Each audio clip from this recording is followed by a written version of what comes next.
What is up, YouTube? So earlier today, I went on Instagram, I opened up my stories, and I posted a story that said, hey, the first couple people that send me a question in my direct messages, I'll give you a shout out on YouTube and I'll answer your question. So I'm gonna answer your questions. Briefly, before I answer the questions, what we're talking about today is mixing drums. I got a question about how to get dead tom sounds. There's another question about Instagram content and how I keep it fresh and my process for posting and thinking of Instagram content, and then a question about snare drums. So we have 4 questions today. The first is from my buddy John. His Instagram handle is @JohnnyBeGood89, and he asked, how do you mix your drums? What software do you use? The EQs do you use? General mixing guidelines? And he also asked me about the new Star Wars Solo movie.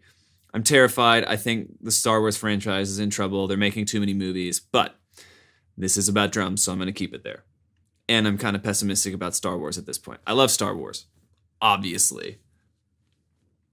Anyway, so how do I mix my drums?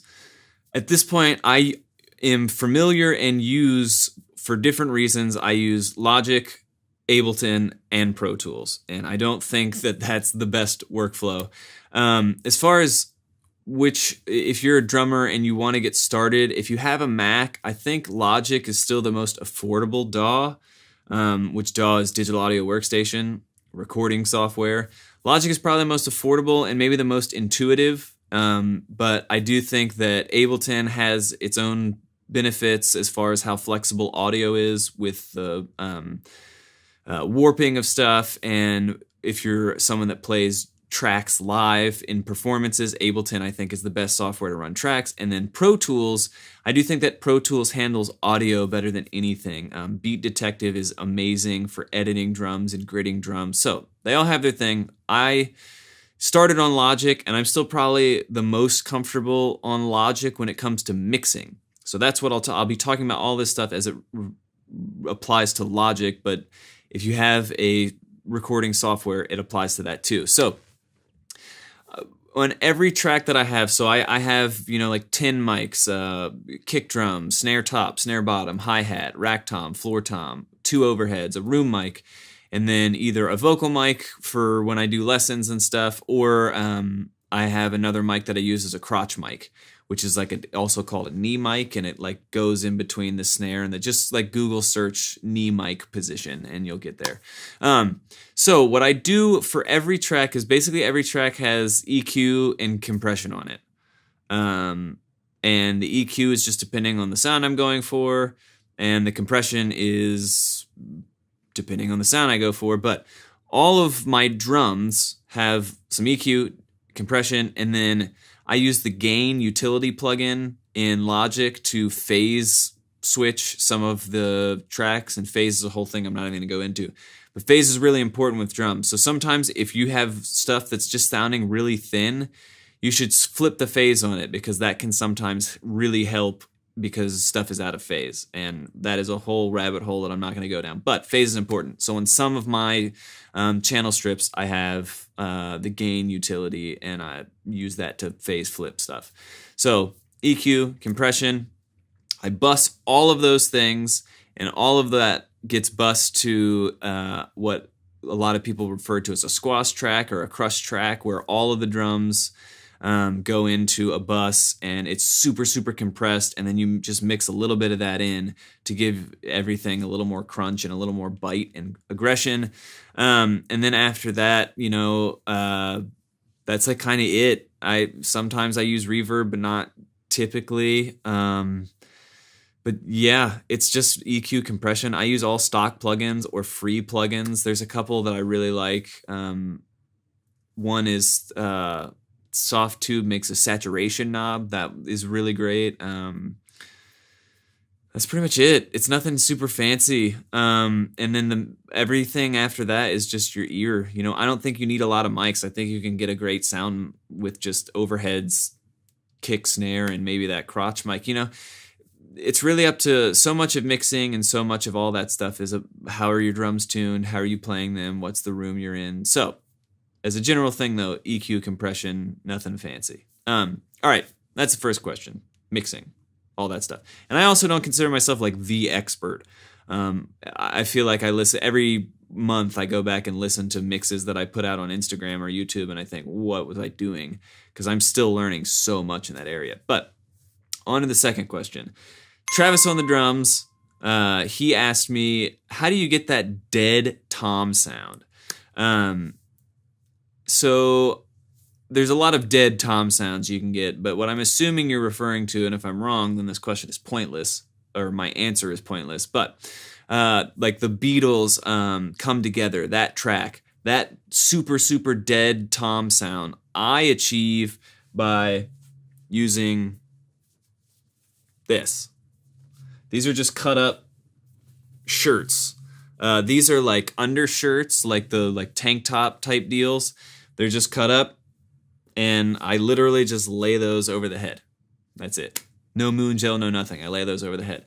So the most important part about getting that dead tom sound is how is the head tuned. And Travis, you asked specifically about what kind of heads and what kind of tuning. And honestly, I think it's going to be different for every drum. And most of tuning, I hate to say it because it sounds like you're on your own. You're not. There are some like basic tricks. You want every lug tuned the same, except on some drums you want to drop one lug, and like it's all crazy. But tuning is mostly just experimenting. So yeah, I do think that not even taping, you can just lay a shirt over your drum and that'll get you a really dead tom sound. I wouldn't use a super, super heavy shirt, but there's like a balance of a material that's too thin or too thick. So these like undershirts are pretty thin, but not super, super thin. So I think that I really like how they kill the sound. You can also, my good friend Mason Self makes this product called drum tortillas. This is not an endorsement. I'm like really ashamed to say it, but I actually haven't even checked them out yet as far as like playing them.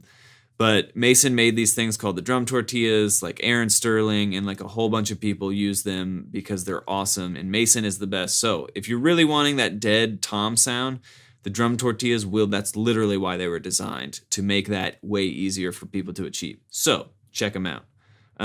Okay, third question. Truman Drums asked, how do you keep content on Instagram new and fresh, and what is your process for new ideas? Instagram for me is always about experimenting. I still, and I have like almost 6,000 followers now, and that's a lot more than a lot of people, but way less than a lot of people. And I've been doing it for enough time to where, I have a following, and there are people that follow me. That's how I'm doing this YouTube video of questions you all ask me from Instagram. So I've been doing it a while, and it's obviously something that I care about and I've invested time into. And even as much as I've thought about it and whatever, I still can't figure out what people on Instagram are going to like more than... There's times where I post videos and I'm like, man, this video is going to kill. It's going to be so great. And crickets. It gets no engagement. No one really views it, like whatever. And then I'll post videos where I'm like, yeah, this is fine. And it'll get twice as many views as, the last 6 posts that I've done. I, for the life of me, can't figure out what's going to do great and what's going to tank. But I can say, experiment, look at what other people are doing and say, oh, I could do something like that. Like, there's so many creative ways to do stuff. Adam Mack Drums, if you don't follow him, he's like really killing it on Instagram right now and is doing really engaging and cool things. So I think it's a lot about just experimenting. And my process for getting new ideas is I try to listen to what people are saying in the comments, what people are direct messaging me, all of that stuff. And I try to take that and say, okay, people want to know about this. People really like these hi-hats, like whatever. And then based on what everyone is saying on Instagram and what they want more of, I try to make content that is more of the stuff that they want.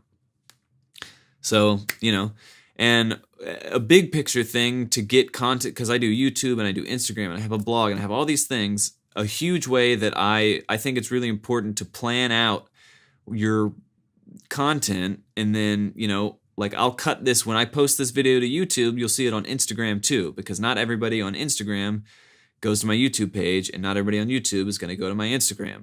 So I want to have it on both platforms, and I think that helps just as far as process for getting content. I'll cut this YouTube video up into several clips. Now I have a bunch of ammunition to use on Instagram, and I have a video to put on YouTube. So it's 2 birds with 1 stone. So last question. Austin Wayne King asked me, what is my, he actually said, what is my dessert snare, but he meant desert snare, and he corrected himself. It was just Siri. Siri doesn't know how to spell that well. But my desert island snare, what snare, if I was stranded on an island, what snare would I take with me? And that's the only snare I have left to play. This is a super tough question. And I'm going to answer out of the snares that I personally have. I have like 6 or so snares. Out of the snares that I have, I would say that I have played my Ludwig Supraphonic 6.5x14. I've played that on more sessions and more shows than all of my other snares combined. That thing has seen, and I love it. And every time I play it, I feel like I get compliments. It's a great drum. I love it. So it would probably, if I had to, it would be my Ludwig Supraphonic. But I also have a Yamaha Musashi Oak 6.5x13. And that's a super interesting drum, and I feel like it's a little more delicate. So depending on my mood, I might actually grab that one because I do feel like it's a little more nuanced. But both of those drums have a ton of range. You can tune them down. You can tune them up. They just sound great. So it would definitely probably end up being the Ludwig Supraphonic, but it would be hard to let go of my Yamaha. And both of those drums are not really that expensive. You can find both of those drums. I think the Musashi Oak, you can get it for like $200 or $300, depending on if it's eBay or whatever. And then the Supraphonic you can find for, again, $200 to $400. And I have used the Supraphonic on like everything. It just works for everything. And especially being in Nashville, I feel like it has a pretty good Nashville snare sound, whatever that means. But those are the questions. So to Johnny B. Good 89, Travis on the drums, Truman drums, Austin Wayne King, this was super fun. Thank you for sending your questions. Follow me on Instagram at Tim Buell because I just do this thing from time to time, and it's a way to, I don't know, I guess give back to you all. You guys like my videos and watch them and comment and share stuff, and I want to be able to do stuff for you all to pay you back in some way, shape, or form. So this is what this is. Follow me on Instagram so the next time I do it, you can check it out and maybe get your question answered. I want to answer everyone's question. So I was originally going to do 3 questions, and then I posted the story, and then like no one responded. So then later in the afternoon, I went back and said, hey, no one responded. Do you still have questions? And then like 4 people sent these questions because I think on Instagram or whatever, if someone's like, hey, the first 3 people XYZ, never think that you're not one of the first 3 people. Like you would be surprised at how many things get posted and like no one responds to them. Even if like 200 people have seen it, no one responds to them. So that never think that it's not possible for you to, get your thoughts heard or whatever. I don't even know what I'm saying anymore. Point is, follow me on Instagram, like, comment, subscribe, on YouTube, that is. You can't subscribe on Instagram. You just follow me. So follow me on Instagram, subscribe on YouTube, and yeah, I'll see you in the next video.